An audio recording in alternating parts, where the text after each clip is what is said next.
오늘 본문 말씀 보시면요, 우리 연초에 우리가 얘기했죠.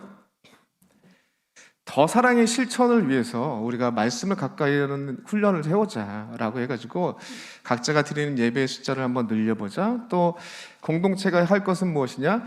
함께 말씀을 정해서 함께 묵상하는 훈련을 해보자.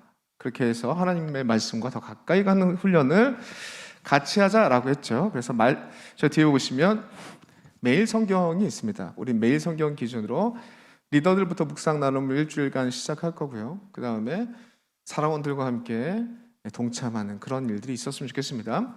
지금 매일 성경 기준으로 쭉 보니까 지금 마태복음을 다루고 있어요.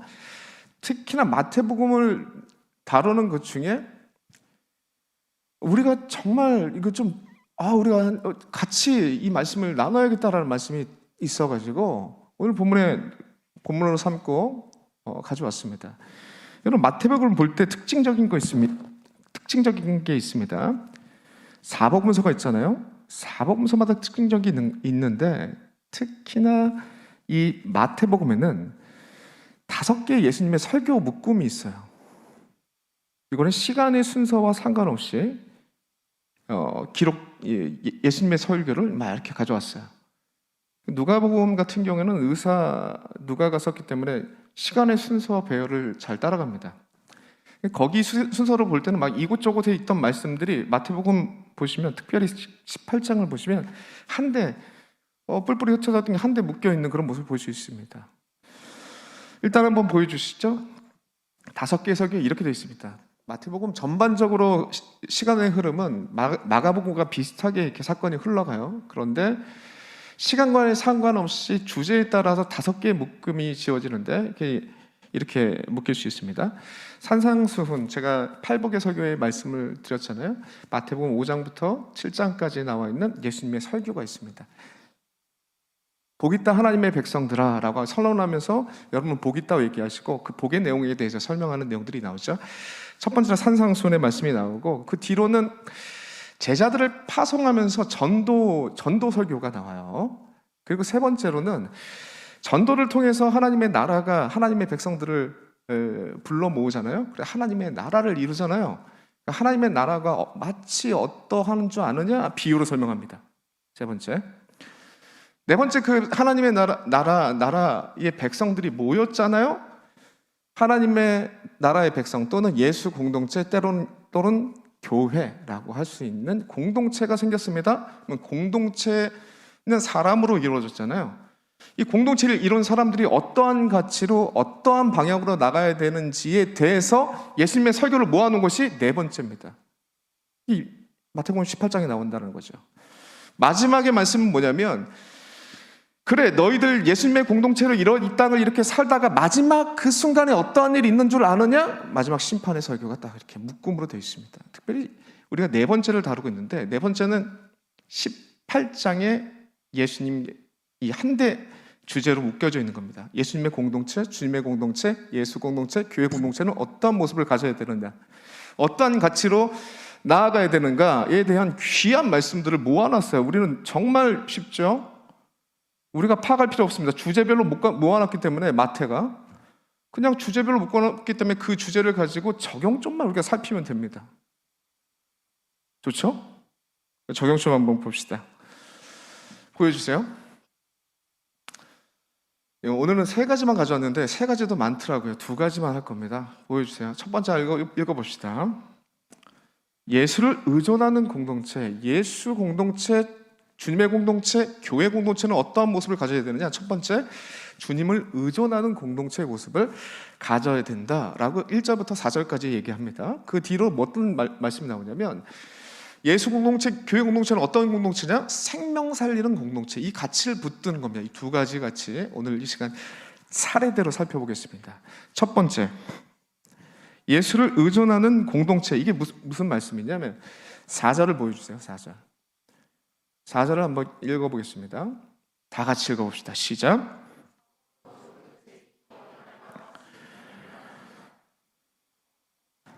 본문의 부자 청년을 설교할 때 제가 한번 다뤘습니다. 여기서 어린아이와 같은 자가 무슨 의미인가? 어린아이와 같이 부모를 전적으로 의존하면서 살아가는 아이들을 얘기합니다. 부모를 전적으로 의존하듯이 하나님을 전적으로 의존하고 주님을 전적으로 의존한 자가 큰 자다. 19장 얘기 넘겨보시면 19장에 나오거든요. 부자 청년 이야기가 나오는데 거기에서는 비슷한 사례를 가지고 거기서는 영생을 얻는 것은, 하나님의 백성이 되는 것은 주님을 전적으로 의존하는 자다. 플러스 오늘 본문에서는 하나님의 백성에서 큰 자가 누구입니까? 라는 논쟁이 제자들 사이에서 막 일어나니까 예수께서 말씀하셨어요. 큰 자는, 천국에서 큰 자는 어린아이와 같이 자신을 낮추는 자다. 다시 말해서 주님을 전적으로 의지하는 자가 인정을 받고 권위가 생기는 거야 라고 얘기하는 거예요. 그렇다면 19장에 나와 있는 내용과 좀 다릅니다. 18장에는 뭘 얘기를 하고 있냐면 교회 공동체 안에서의 리더십이 어떻게 발생되는지에 대해서 얘기를 하고 있는 거예요. 더 나아가서 교회 공동체가 어떤 질서를 가지고 있는지, 어떤 질서를 추구하는지에 대해서 얘기하고 있는 바입니다. 교회 내에서, 이 교회 공동체 안에서 리더십을 발휘하는 것이 어디 있는 줄 알아요? 잘생김과 멋짐과 좀 나은 모습에서 나오는 게 아닙니다. 주님을 전적으로 의지하는 데서 나온다는 것이죠. 선거 때가 되면 유명 정치인들이 교회를 많이 찾습니다. 특별히 이 광주 지역에 우리 교회를 많이 거쳐가는 코스로 이렇게 여기더라고요. 동명동이라는 상징적인 의미가 있고, 또 광주 지역의 합동교회를 대표하는 교회라다는 생각이 있어서 그런지 교회를 많이 찾습니다. 거의 대선 후보급들이 오더라고요. 저도 놀랐습니다. 그때마다 참 담임 목사님께서 잘하고 계시는구나라도 나도 배워야겠다라는 생각을 많이 했습니다. 예배 전으로 인사를 안 시켜요. 대선 후보가 왔는데. 쉬운 일 아닙니다. 제가 여러 교회를 거쳐봐서 아는데 쉬운 일이 아니에요. 끝날 때가 언급 정도만 합니다. 그리고 여기 교회 내에서 정치적인 활동 못하게 해요. 밖에 나가서 하라고 합니다. 저번에 어떤 대선 후보 와서도 밖에서, 여기 못했습니다. 저 밖에서 했죠. 그리고 사람들을 밖에서 만나도록 하고요. 이렇게 하시더라고요. 어려운 일인데. 어떤 정치인들은 무시받았다고 생각할 수도 있는 부분입니다. 그런데 그렇게 하시는 이유가 뭡니까? 교회 안에서 큰 자는 누군가? 그 사람이 큰 자 아니라는 사인을 주시는 거죠. 굳이 말로 해야 되겠습니까? 그렇게 교회가 사인을 주는 거죠. 저는 여러분들에 비해서 나이가 굉장히 많죠. 그런데 교회 전체적으로 봤을 때는 교회 젊은 측에 속합니다. 제가 목사라고 해서 또 교구도 담당하고 있는데, 심지어 저보다 나이가 훨씬 많은 할아버지 뻘, 아버지 어머니 뻘 되시는 분들이 와서 우리 목사님, 교구 담당하신 우리 목사님 하면서 정말 따뜻하게 예를 갖춰가지고 인사하시고 손잡고 가시고 할 때마다 좀 부끄럽습니다. 그렇게 하는 모습은 왜 그렇게 하는 겁니까? 이 교회 밖의 공동체에서 상상도 못할 일입니다. 그분들이 뭐 직업도 변변치 않은 직업들이 아니에요. 상당히 좋은 직업들을 갖고 계시는 분들이에요. 사회적 지위도 있습니다. 근데 자기 나이에 반토막도 안 되는 그 젊은 목사한테 예의를 갖춥니다. 뭐예요? 교회 안에서 큰 자는 예수를 의존하는 자입니다 라는 일종의 신앙 고백 같은 행위죠. 교회의 가르침을 믿고 존중합니다 라는 게 비언어적인 행위 아니겠습니까? 메시지라고요. 메시지. 굳이 말하지 않아도. 교회는 그런 가치를 갖고 있는 공동체입니다. 기본적으로. 우리가 이런 거 많은 것, 그런데 이런 기본적인 것들을 놓칠 때가 있다는 거죠. 이 기본적인 걸 놓치기 시작하면 교회 공동체가 아니에요. 이건 뭐 일반 공동체보다 못한 공동체, 손가락 받는 공동체가 돼버리는 거죠. 1900년대 한국교회에 아주 훌륭한 인물들이 있습니다. 조독삼과 이자익이라는 인물이 있었는데, 조독삼은 금산 지역에 재력을 갖춘 유지였습니다. 나중에 보여주려고 했는데 보세요. 그 이자익은 그 밑에서 마부 일을 하는 머슴이었습니다. 머슴. 이 둘은 1906년에 같이 예수를 믿게 돼요. 그래서 뭐 주인이 따라가니까 뭐 머슴도 딱 같이 따라가면서 이렇게 믿게 됐겠죠. 그래서 1906년 5월 30일에 같이 세례를 받습니다. 그리고 한 주가 지난 이후에 이 둘은 함께 집사가 됩니다. 교회에서 집사로 세워 이 두 사람을. 그리고 1년 뒤에 이 둘을 함께 영수로 세웁니다. 이게 장로전에 집사, 우리는 지금 없는데 집사 다음에 영수, 그 다음에 장로예요. 그 당시에는 함께 영수로 임명해버립니다. 교회에서. 교회도 대단하고 그것을 받아들이는 조독삼, 이 상전 조독삼도 되게 대단하다고 생각합니다. 그리고 그해 장로 투표가 있었는데 교인들이 뽑는 거예요. 이 신앙의 기준에 따라서 그가 칭찬받을 만한 자인가, 성령에 충만한가, 뭐 이런 교회 기준들 있잖아요. 기준에 따라서 투표를 했습니다. 결과가 나왔어요. 결과는 머슴 이자익이 장로로 뽑혔습니다. 상전은 떨어졌습니다. 교회 성도들도 대단합니다. 당시 장로교 교회 안에서 이 장로를 뽑히면 설교도 하고 목회자가 그렇게 없었어요. 그래서 설교도 하고요, 교회 전반적인 것들을 지도하고 이끌어가는 목회자 역할을 했습니다. 이 머슴이 그 장로 역할을 뽑힌 거예요. 교회도 대단하고 성도도 대단하고 그것을 받아들이는 조독삼도 되게 대단하다라고 생각합니다. 이 신분적으로 따져봤을 땐 반대죠. 집에서는 그 머슴의 일을 하고 교회에서는 이자에게 그 머슴의 지도를 받아야 되는 그런 말도 안 되는 상황이 벌어진 겁니다. 이게 왜 말도 안 되는가? 그럴 수도 있지 않은가? 이렇게 생각할 수 있겠지만 이 당시 그 선교사님들의 편지를 보면은 서울 승동교회라는 곳에서는 백정 출신이 똑같은 일이 벌어졌어요. 백정 출신이 집사가 이 백정 출신의 집사가 장로로 뽑힌 거예요. 교회를 지도하는 장로로 뽑혔습니다. 그랬더니 양반 신자들이 막 열받아가지고 이런 말 같지도 않은 일을 교회에서 하느냐 하면서 무리 적고 나와버렸어요. 그래서 안국동으로 가가지고 안국교회를 세웁니다. 옛날은 홍문석 꼴교회인데 이제 바꿨어요. 안동교회로 세웁니다. 이런 사례들이 여러 차례 있어요. 뭐 연동교회도 같은 사례가 있었고요.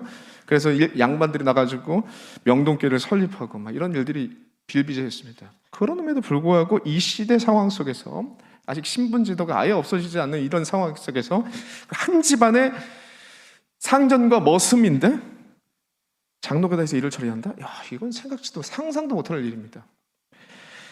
그때 조독삼이 그 뽑힌 그 자리에서 손을 들고 발언권을 얻습니다. 그리고 이렇게 얘기해요. 어떻게 얘기하냐면 이 결정은 조독삼이 얘기입니다. 성도들한테, 뽑은 성도들한테 이 결정은 하나님이 내리신 결정입니다. 우리 금산교회 교인들은 참으로 훌륭한 일을 했습니다. 저희 집에서 일하는 이자익 영수는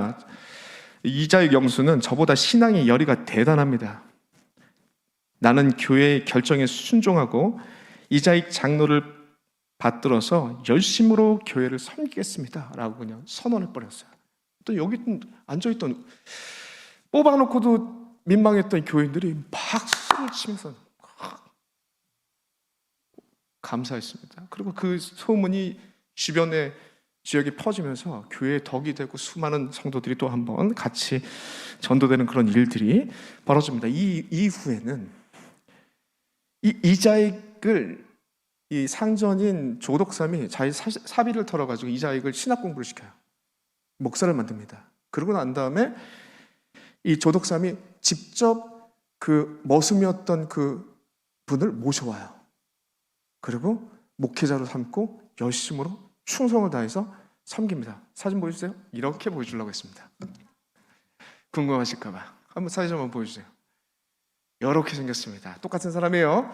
젊었을 때, 성화돼가지고 조금 나이 들었을 때 이렇게 하면서 이런 우리 한국 교회 초대 역사죠. 아주 귀한 신앙의 산 증인들이죠. 이 조독삼이 갖고 있는 것들로 자랑할 수 있었습니다. 충분히 사회적인 분위기 가운데 자기가 할 말을 할 말을 할 수 있었습니다. 근데 다 안 했어요. 자기가 쓸 수 있는 권한 다 사용하지 않았습니다. 왜요?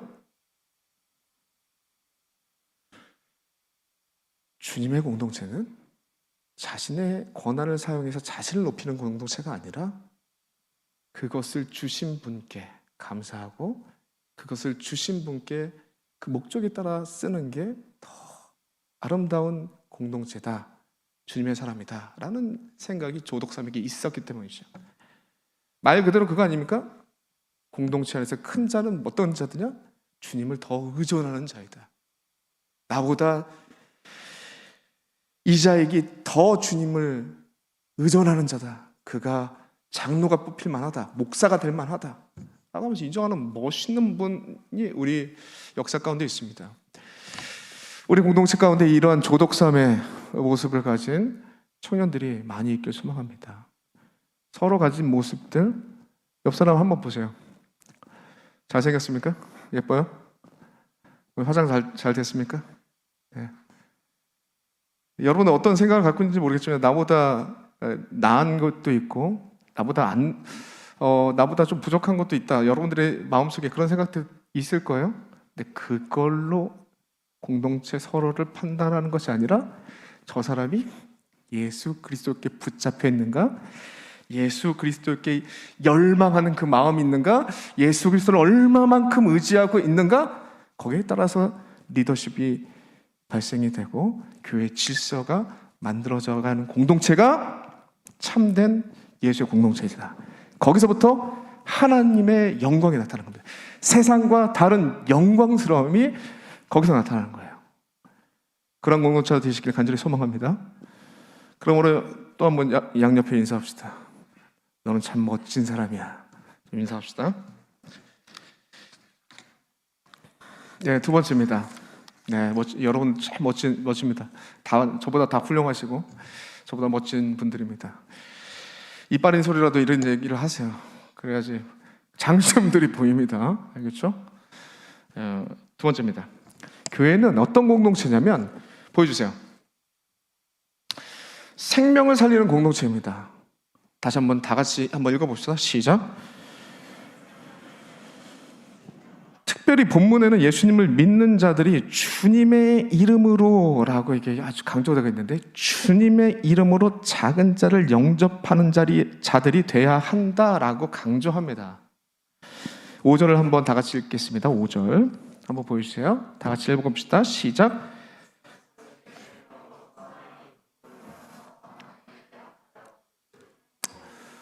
네, 18장 5절입니다. 19장 5절이 아니다. 18장 5절. 제가 잘못 보내드렸나 봐요. 18장 5절이요. 바로 밑에 나오죠.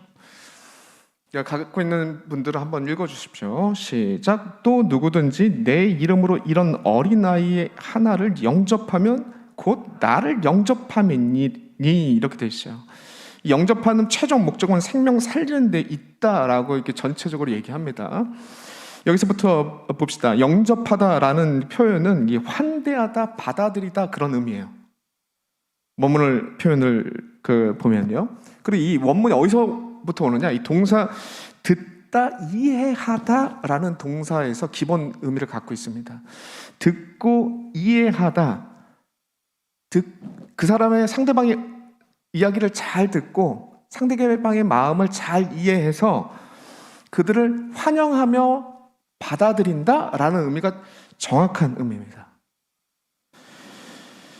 여러분 남의 말을 잘 듣고 그리고 잘 이해하고 마음을 잘 이해하고 환대하며 영접하는 이 일이 결코 쉬운 일이 아닙니다. 근데 그 공동체에게 하래요. 그게 참다운 하나님의 공동체를 만들어가는 두 번째 키가 된다고 얘기하고 있습니다. 여러분 그게 최종적으로는 생명을 살리는 일로 연결된다라는 것이 14절까지 내용이에요. 제가 학부 때 친한 동생이 찾아왔다는 얘기 제가 한번 드린 적이 있는데 못 들은 분들 있으니까 간단히 얘기하겠습니다. 실현당한 학부 동생이 찾아왔습니다. 오면 한 2시간에서 3시간을 얘기해요. 자기 얘기를. 실현당한 얘기를 합니다. 실현당해서 이렇게 가슴 아팠고 이렇게 마음이 아팠고 막 토해내듯이 막 얘기를 해요. 그럼 제가 어떻게 할게요? 남자 새끼가 이럴까요? 끝까지 듣고 있습니다. 조용히 듣고 있고 듣고 공감하고 이해해주고 격려해주고 때로는 찾아가서 괜찮냐? 수시로 막 실현당하면 마음이 무너져가지고 막 이성적인 판단을 못하게 되잖아요. 걱정돼서 찾아가 보고 그가 2개월을 했어요. 제가 뭐 한 거 없습니다. 내가 뭐 어떤 조언을 따라서 걔가 뭐 힘을 얻었다 그런 거 아니에요. 들었어요. 한 번 가면 1시간 이상이에요. 무조건 1시간 이상. 2개월을 했습니다. 살아났습니다. 지금 잘 살고 있어요. 요즘 청년 고독사 문제로 최근 들어서 사회에 큰 이슈가 되고 있는데, 코로나 이후에 실직과 취업, 대인관계 이런 부분들에 고민이 많고 어려움을 겪으면서 스스로 자신을 고립시키는 그런 일들이 많이 증가한다고 합니다.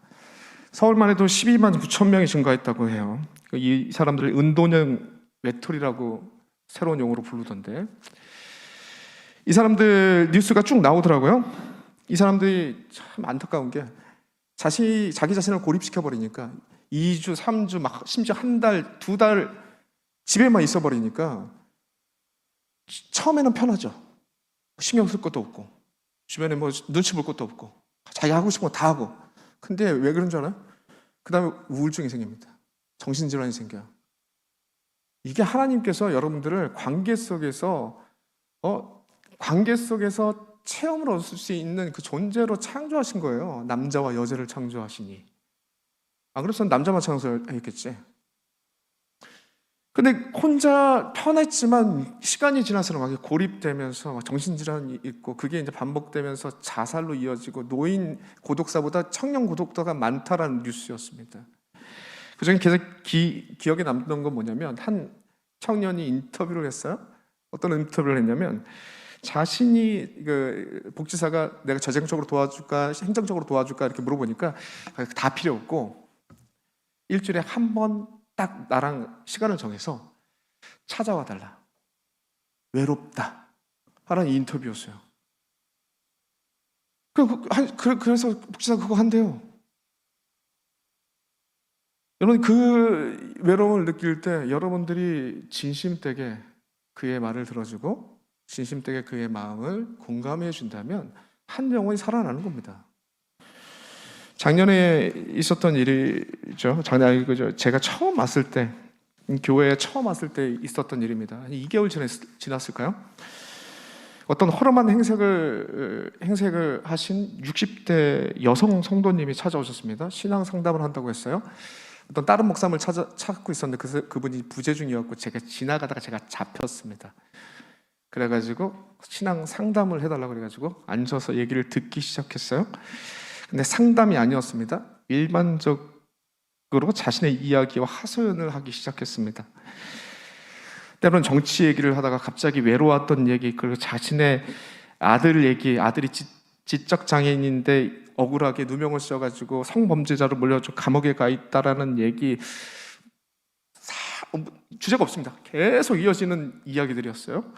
그래서 사투리가 너무 심해가지고 못 알아들어서 제가 재차 물어보거나 좀 마무리하려고 그래서 이제 어떤 고민이 있으십니까? 제가 기도해드릴게요. 이렇게 하려고 하면 새로운 주제가 계속 이어지는 거죠. 그리고 1시간 30분이 지나버렸습니다. 듣고 있는 제가 지치더라고요. 그래서 지나가던 목사님이 저를 살려줬습니다. 그래서 이렇게 마무리하고 그분을 보냈어요. 굉장히 힘들더라고요. 처음에 이렇게 집중적으로 듣고 있었는데, 그런데 그러고 나서 1년이 지났습니다. 한 통의 전화가 왔는데 그분이었어요. 꼭 좀 만나달래. 그래서 한번 만났습니다. 역시나 1시간을 비슷한 패턴으로 계속 얘기를 하셨어요. 그런데 다른 건 뭐냐면, 이분이 찾아오셔서 목사님이 1년 전에 제가 이런 목사님을 만나고 제 얘기를 들어줘서 너무 고맙다라는 얘기. 그때 정말 죽고 싶었고 우울하고 힘들었었는데 그때 목사님이 그렇게 들어주셨고 너무 힘이 났다. 나도 힘들었는데 그 얘기 듣느라고 주소가 없거든요. 계속 왔다 갔다 해. 근데 듣고만 있었는데 그 사람의 힘이 됐대. 한편은 충격이었습니다. 듣고만 있어도 한 영혼을 살리는구나. 그래서 그분에게 이제 마무리하고 기도하면서 했던 기억이 납니다. 여러분, 많은 순간 우리가 바쁜 생활을 살아가다가 주변에 신경 써서 나만 집중하다 보니까 중요한 걸 놓칩니다. 우리는 그리스도인입니다. 우리는 주님의 사랑을 받은 존재들입니다. 주님의 사랑으로 살아가는 존재입니다. 그리고 우리는 사명이 있습니다. 이웃을 내 몸과 같이 사랑하래요. 오늘 본문의 말씀으로는 네 눈에 작아 보이는 자, 네 눈에 힘없어 보이는 자, 네 눈에 약한 자, 그들의 이야기를 들으래요. 그들의 이야기를 듣고 그들의 마음을 이해해서 환대하래요. 그게 영접하라라는 의미입니다. 그렇게 되면 한 영혼이 살아난대요. 이 일하시는 주의 백성들 되시길 간절히 소망합니다. 이게 우리에게 맡겨진 일이라고요. 이 공동체 안에 이런 일들이 있어야 된다고요. 우리 새가족 팀 한번 손 들어보십시오. 새가족 팀. 우리 새가족 팀 전문적으로 이 일을 또 우리 공동체를 대표해서 감당하고 있는데 이런 마음인 것 같아요. 그런데 여러분, 새가족 팀만의 일이 아닙니다. 주께서 뭐라고 얘기하시냐면 주님의 진정한 공동체는 모두가 이런 마음을 가지고 약해 보이는, 우리 공동체에 약해 보이는 사람 누가 있어요? 새가족이죠. 우리 공동체에서 약해 보이는 사람, 잘 적응하지 못하고 예배만 드리고 그냥 바로 가시는 분들, 그런 분들한테 안녕하세요 인사는 건네줄 수 있잖아요.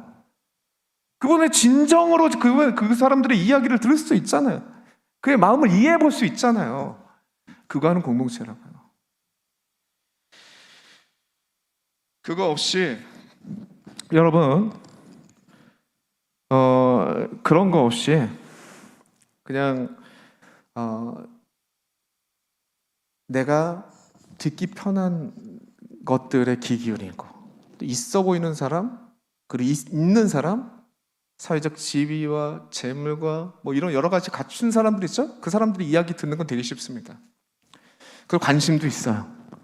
쉬워요. 근데 약한 사람, 힘든 사람, 어린아이와 같은 사람들의 이야기를 듣는 건 굉장히 힘듭니다. 힘들다고 얘기해요. 그래서 뭐라고 주님께서 얘기하시죠? 주님의 이름으로 그걸 붙여놓은 거예요. 네 기준으로 하지 말고 네가 주께 은혜 받은 거 있잖아. 주님께서 너에게 보이신 거 있잖아. 주님께서 너에게 사명 맡기신 거 있잖아. 주님께서 네가 이 말씀 붙잡고 애쓸 때, 힘쓸 때, 노력할 때, 인내할 때 생명 살리겠다. 그거 말씀하신 거 아니겠어요? 그것 때문에 우리가 하는 거잖아요.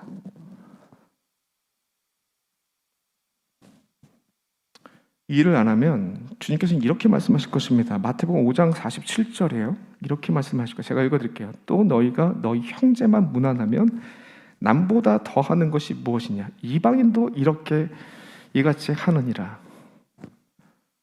충격적이지 않아요? 좋은 것들만 듣는 거 너무나 잘 어울리세요. 누구나 할 수 있는 겁니다. 근데 주님께서 우리에게 뭐라고 말씀하시냐면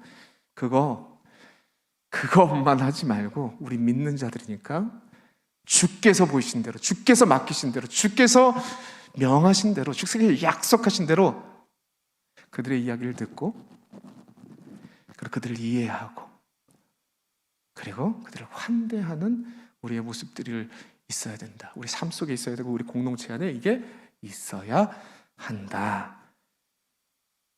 그럴 때 진정한 아름다운 주께서 원하는 공동체가 될 것이다.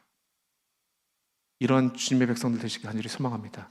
이러한 공동체가 되시길 간절히 소망합니다. 찬양합시다. 찬양의 열기. 이런 노력과 애씀 힘들지만 우리가 주의 말씀 따라서 갈 때 생명 살리는 신비로운 일들이 있게 됩니다. 여러분들만 보지 마시고요. 여러분께 사명을 맡기신 분을 좀 봐주시길 바랍니다.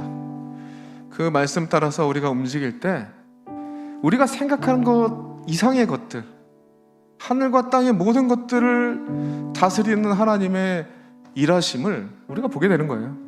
우리가 힘이 있어서 보는 게 아니라요, 그를 보는 겁니다. 그러한 모습들 생명 살리는 여러분들의 도구가 되시길 간절히 소망합니다. 우리 찬양합시다.